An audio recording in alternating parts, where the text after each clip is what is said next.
Hello, कसे आहात सगळे?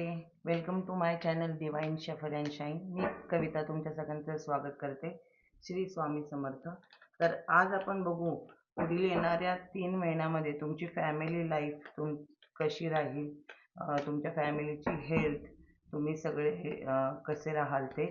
तर येणाऱ्या पुढील 3 महिन्यात तुमच्या काय एनर्जी आहेत फॅमिलीच्या ते आपण बघूया.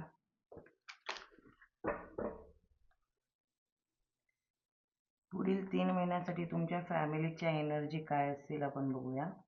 तुमची हेल्थ कशी राहील फॅमिली सगळ्यांमध्ये, काय ऑब्स्टॅकल्स असतील, काय आउटकम येईल, काय गायडन्स आहे ते बघू, आणि काय फायनल गायडन्स देत आहे युनिवर्स ते बघू. तर थोड्या फॅमिलीजमध्ये मला आता सध्या इश्यू चाललेले दिसत आहेत. असं वाटतं की घरातल्या टीनेज आणि यंगस्टरमुळे थोडीशी फॅमिली डिस्टर्ब दिसते. पॅरेंट्स आणि त्यांच्यामध्ये थोडंसं मिसकम्युनिकेशन दिसतंय. घरात म्हणजे फॅमिलीमध्ये एक कोणतरी असं सध्या मनस्थितीत आहे की ते थोडेसे इमॅच्युअर बिहेव करतायत. त्यामुळे सगळेच जण जरा टेन्शनमध्ये आहेत.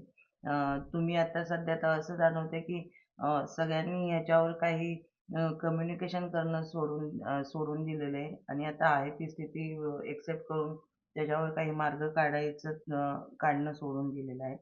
पण युनिव्हर्सचं हेच म्हणणं आहे की थोडंसं तुम्ही तुमच्या रिलेशनला सेकंड चान्स द्या. जरा बसून मिसकम्युनिकेशन जे झालेलं आहे ते क्लिअर कट बोलून सॉर्ट आउट करा. ज्याच्याने तुमचं जे मेंटली हेल्थ सगळ्यांची जी डिस्टर्ब आहे ती जरा सुधारेल. सगळ्यांना थोडेसे तुम्ही एनर्जेटिक फील कराल. थोडंसं तुमच्या रिलेशनशिपमध्ये एक नवीन काहीतरी एक सुरुवात दिसेल. थोडंसं फ्री झाल्यासारखं वाटेल तुम्हाला. ठीक आहे, इमॅच्युअर असल्यामुळे त्यांच्या मनात एकाच वेळी खूप थॉट्स आहेत आणि त्यामुळे तेही कन्फ्यूज आहेत. त्यांनाही काही समजत नाही आहे की खरं काय, खोटं काय, कसं वागावं, कोणाचं ऐकावं. त्यामुळे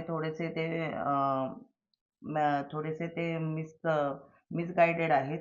पण हेच म्हणणं आहे युनिव्हर्स आणि देवाचं की जसं तुमचं पहिलं रिलेशन होतं तसंच अनकंडिशनल लव्ह, बाउंडेड ते तुम्ही परत सुरू करा. एकमेकांना समजून घेऊन एक नवीन सुरुवात करा. थोडंसं रिलेशन रिस्टार्ट करा. जर तुम्हाला माझं चॅनल आवडत असेल तर प्लीज लाईक करा, सबस्क्राईब करा. परत पुन्हा नेक्स्ट रीडिंगमध्ये भेटू. बाय.